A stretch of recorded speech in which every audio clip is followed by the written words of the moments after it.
تا حالا شده با خودت بگی که کاشی منم مثل پرز، پپ 2008، مثل لاپورتا، نه لاپورتا نه لاپورتا یه باشگاه داشتم میدیدم چه حس و حالی داره. خب من این کار کردم.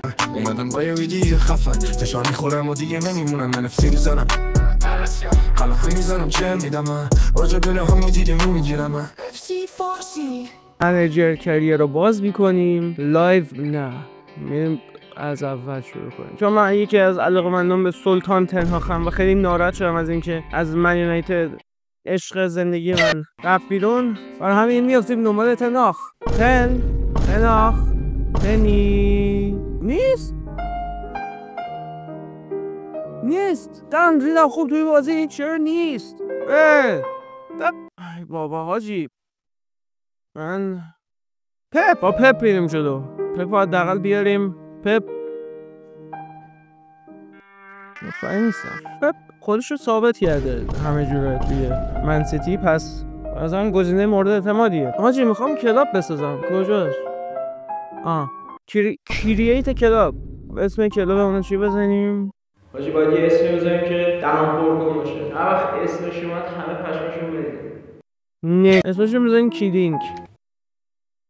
خففش هم میشه کیدینگ فوتبال کلاب KFC. کدوم لیگ رو برداریم؟ لیگ برتر ایران، لیگ انگلیس. خب ریپلیس تیم بروش جایی میام چون کسی این تیم رو نمیشناسه. رایوالمون جای این کفترها میایم.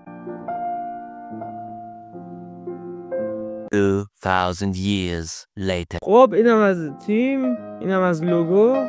خب آجی بازی کنه اون تا ببین 4 ستاره بزنیم دیگه. حداقل یه دیبل درست حسابی بده باشه، شوت بده باشه، لطفاً راه برن، لطفاً پاس کنن، یه گل بزنن. 4 ستاره بزنیم. اینم از تیم من. پپ امیدوارم بتونی این تیمو سربلند کنی. استندینگ رو نگاه، بازیشون نشه یکیم.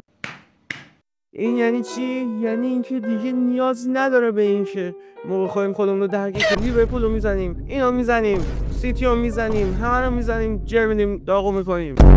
بعد از اینکه کلاب کیدینگ ساخته شد، پپ با خودش خیلی فکر کرد که بمونه یا بره و تو رو تختش هم کلی فکر کرد. آره. و بعد چند وقت بالاخره به کیدینگ پیوست. دست بزنیم علاوه پپ گواردیولا برای پیوستن به کیدینگ. کلاب رو دیگ because of پیوستن پپ گواردیولا در مچ کرانه.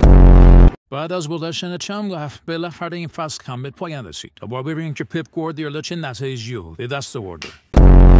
پپ من رو تو حساب باز کرده بودم. I can explain. چرا یوسف نبردیم؟